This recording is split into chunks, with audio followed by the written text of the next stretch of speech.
want to start off today with a couple questions. How many chicken wings do you think were eaten Super Bowl weekend? Anyone? 10 million. Hard no. Not even close. CNBC sports business reporter Darren Ravel conducted a study that predicted that 1.25 billion chicken wings were eaten Super Bowl weekend. Does that sound like a lot? I'll do the math. It works out to be 4 wings for each of the 300 million people living in the United States. How about a little guacamole? How many pounds of avocados do you think were eaten Super Bowl weekend? 10 million. Still not even close. The same study predicted that 69.6 million pounds of avocados would be consumed Super Bowl weekend. So what does this prove? Americans love to snack during a big game. I'm Sandra Tillak, and I'm a self-proclaimed foodie who's hosted over 100 Game Watch parties. And I'm here today to discuss with you 3 great Game Watch party snacks that you can serve at your next party. The snacks I'm going to talk about are easy to make. You can prepare them ahead of time, and they're delicious. So you want to serve something light, something satisfying, and top it off with something sweet. So what I'm going to talk about today is crab cakes, sliders, and cookies. Let's start it off with crab cakes. So I interviewed Tara Weedfald, who's the sales director at Sabor magazine, and when I asked her about crab cakes, she said crab cakes are a good option for people who love crab but find it a bit expensive. You can use less crab meat because of the other components fill out the cake while still getting that great crab flavor. So like Tara said, you can add a lot of components into the crab cake if you start with a basic recipe.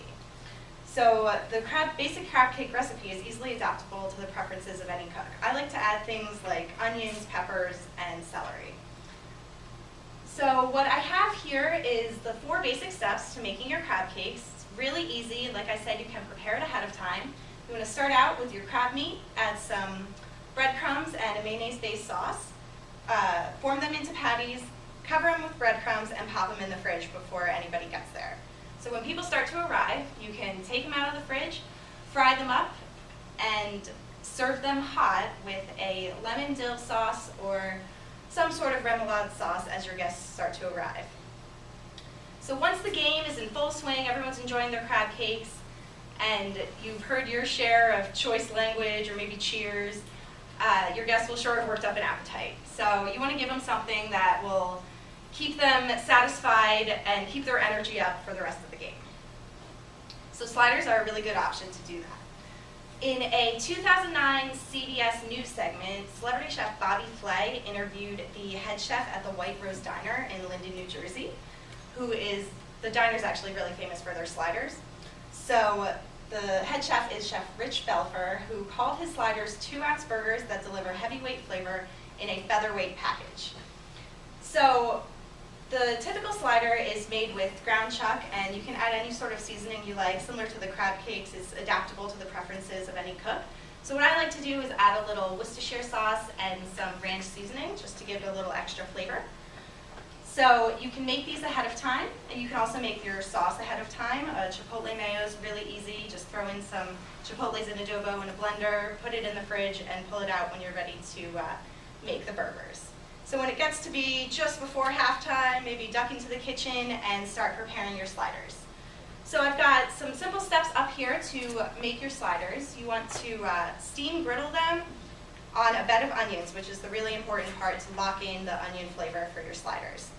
So when you're done cooking them, you can add cheese if you want to. You don't have to, and then make sure you put them on a really soft mini roll. You can also serve your sliders with chipotle mayo, like I mentioned earlier.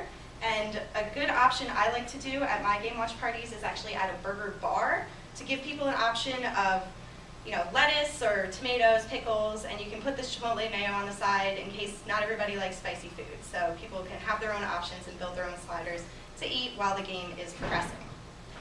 So when it gets towards the end of the game, your guests might want to top off a sweet victory or maybe drown their sorrows. And what you might want to offer them is a peanut butter white chocolate chip cookie. So I have a really great recipe that I came up with by myself for peanut butter white chocolate chip cookies. I've been experimenting with cookies for years, and one day I decided I wanted to combine 2 of my all-time favorites, peanut butter cookies and white chocolate chip. And I've actually gotten rave reviews on these for whoever I've served them to, and I've brought some in today, so you guys can pass these around and let me know what you think. And I'm going to actually take you through a couple quick cookie tips that you can use for these cookies and any cookies you make in the future. You want to use an ice cream scoop, which will make sure your cookies are actually all the same size. If you cover your baking sheets with parchment paper, it'll save you a lot of frustration in cleanup and with cookies sticking to the sheet. And a good tip to keep your cookies soft and chewy is if you think they're not done, they're done. Take them out and let them cool on a wire rack, because if you leave them on the cookie sheet, they're actually going to keep baking and they could burn. So today I took you through some great options for your Game Watch Party menu that you can prepare ahead of time. They're all delicious options. Everyone's going to love them. We have your light and crispy crab cakes for the seafood lovers. Your classic sliders that'll bring everyone back to their childhood, maybe with a little kick with the Chipotle mayo. And to top it off, your peanut butter white chocolate chip cookies that'll have all your guests talking about your party for years to come. So enjoy.